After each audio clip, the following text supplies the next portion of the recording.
종교개혁하면 무엇이 생각나십니까? 아마 많은 분들이 나라들도 생각하시겠죠. 독일, 스위스랜드, 또 혹은 영국, 많은 나라들을 생각할 수 있지만 무엇보다도 먼저 떠오르는 것은 사람일 것입니다. 루터, 칼빈, 쭝글리 이런 분들의 이름이 가장 먼저 떠오르죠. 물론 종교개혁은 하나의 대사건이요 역사였지만 역시 그것은 사람의 일이기도 하기 때문입니다. 그러나 우리가 잘 알고 있는 루터와 칼빈 같은 사람도 있지만 그들이 과연 그들의 뛰어난 능력 때문에 그리고 그들이 훌륭한 지도자였기 때문에 그 모든 일이 일어났는가? 그것을 한번 생각해 보면 꼭 그렇지는 않다. 이분들도 역시 그 시대 그리고 하나님께서 인도하시고 만드셨던 그 역사의 산물들이라는 것을 알 수 있습니다. 그 전에 이미 위클리프나 후스 같은 훌륭한 개혁자들이 생명을 바쳐가며 하나님의 말씀을 붙잡고 그 말씀을 지키기 위해서 몸부림쳤던 것을 우리는 잘 알고 있습니다. 저희가 프라하에 가면요, 후스의 동상이 있는데 그 동상은 한마디로 진실에 대한 열정으로 가득 차 있는 동상입니다. 우리가 서로 사랑합시다. 그리고 모든 사람에게 진리를 요구합시다. 진리로 말하고 진리로 사랑하며 진리로 행동합시다. 이러한 어마어마한 구호처럼 들리는 말들이 그 당시에는 그들의 생명을 나타내던 생명과 같은 언어들이었습니다. 지도자들, 어떤 의미에서 본다면 오늘날 지도자들은 지도력을 가장 먼저 요구받습니다. 그러나 종교개혁을 생각해 볼 때 오늘날 우리가 생각하는 단순한 지도력이 아니라 진실에 대한 사랑, 진리를 향한 용기, 그리고 거기에 대한 끊임없는 예수 그리스도와 하나님과 성령 하나님, 삼위일체 하나님에 대한 끊임없는 그 경배와 경건한 마음이 바로 그들로 하여금 생명을 바쳐 진리를 위해서 살도록 했던 것이 아닌가 싶습니다. 오늘날 우리의 지도력은 많은 사람들을 어떻게 하면 더 많은 일에 포함시키고 그들로 하여금 얼마나 대단한 일을 창출해 나는가가 아마 우리의 모든 지도력의 어떤 테스트라고 할 수 있겠죠. 그러나 종교개혁을 본다면 그들은 마치 아무것도 일어나지 않을 것 같은 상황 속에서도 단지 그것이 진실이라는 이유 때문에, 진리라는 것 때문에 그들은 자기의 온몸을 던졌습니다. 그런 것을 볼 때 루터의 경우도 그렇고 칼빈의 경우도 그렇고 아마 우리 교회가 요구하고 있는, 그리고 어쩌면 이 시대가 요구하고 있는 진정한 지도자는 하나님의 말씀을 통한 진실을 알고 있는 자, 그리고 그것이 자기의 양심을 주장하는 사람, 말씀과 양심이 그의 인생과 삶을 붙들고 있는 사람, 바로 그것이 첫 번째 요건이 아닌가 생각합니다. 또한 동시에 그러한 분들은 단순히 말씀과 양심을 그의 삶 속에서 나타나기 위해서 성경 말씀을 그저 읽은 것이 아니라 그 말씀과 이 시대가 요구하고 있는 것이 무엇인가를 잘 연결지었던 분들임은 분명합니다.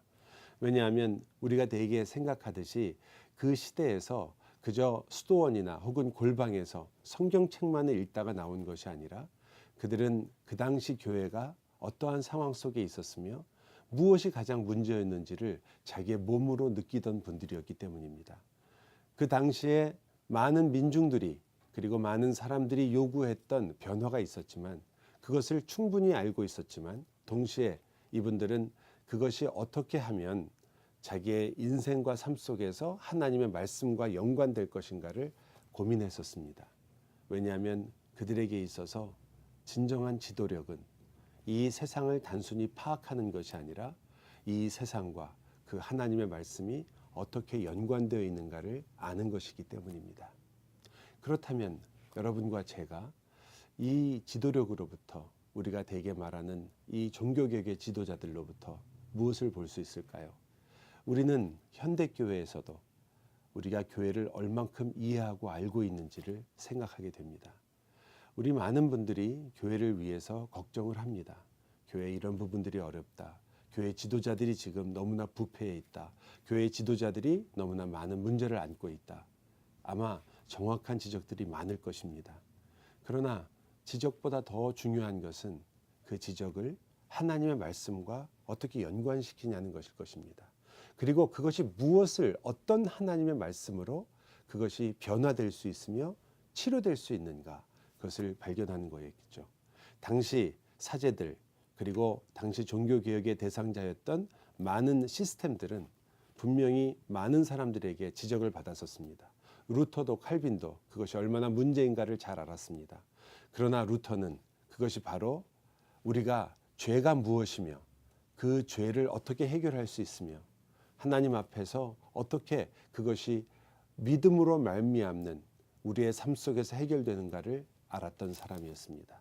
그래서 우리가 지금도 알고 있는 이신칭의라는 바로 믿음으로 말미암아 우리의 의롭다함을 받는다는 놀라운 사실이 사실 그 당시에 많은 사제의 타락과 그리고 사제들이 가지고 있던 수많은 문제점에 대한 근본적인 성경의 답이라는 것을 알았던 것입니다. 켈빈도 마찬가지였고 그리고 그 당시의 모든 개혁가들은 바로 이 형식에 얽매이기 시작했던 수많은 종교적 행위들에 대하여 그것이 어떻게 하면 바른 진정한 하나님의 말씀으로 돌아와 바른 하나님의 종교로서 다시 날 수 있는가를 고민했던 것입니다. 그렇습니다. 지도자는 시대를 읽을 줄 알아야 되겠죠. 그러나 그 시대를 읽고 지적을 하는 것이 아니라 바로 하나님의 말씀과 그것을 연관하는 것이 바로 종교개혁에 일어났던 놀라운 사건이라고 생각합니다. 종교개혁은 그런 면에서 수많은 지도자들을 만들어내었습니다. 아마 오늘날 우리도 그러한 시대적 흐름이 있는 것 같습니다. 그 당시 많은 사제들이 그리고 많은 종교적 기관들이 많은 선교하려고 애썼던 많은 사람들이 자기도 모르게 혹은 알고 많은 타락에 빠졌습니다. 심지어는 돈과 권력에 신앙을 팔았던 그러한 시기였습니다. 오늘날은 어떨까요? 오늘날도 점점 우리는 이 힘이 교회로 쏠리는 현상 그리고 심지어는 한 개인에게로 그 교회의 힘이 쏠리는 현상들을 자주 발견합니다. 여러분 어떻습니까? 그것이 만약 우리가 그대로 두고 볼 일이라면 그리고 그저 지적을 해대고 야, 이것이야말로 잘못이다. 목사가 장로가 혹은 집사가 혹은 우리의 가지고 있는 여러 가지 도덕적 문제가 잘못이라고 여러분이 만약 지적할 수 있다면 이제 그것을 가지고 말씀으로 돌아오셔야 되지 않겠습니까? 과연 그 이유가 무엇일까? 교회가 성장하며 교회가 물질이 생겼으며 그리고 교회가 그 모든 것들이 일어났을 때 왜 교회는 타락했을까? 그 문제를 말씀으로부터 찾아서 진정한 치료를 해야 하는 그러한 상황 속에 우리는 지금 와 있는 것입니다. 종교개혁과 지도자, 종교개혁과 지도력, 그것은 아마 적어도 세 가지 단어로 우리가 함께 생각할 수 있을 것 같습니다. 첫 번째는 저는 용기, 두 번째는 하나님의 말씀, 세 번째는 그 말씀과 용기를 따라서 우리가 우리의 삶 속에서 그것을 우리의 시대와 연결시키는 역사의식이라고 봅니다.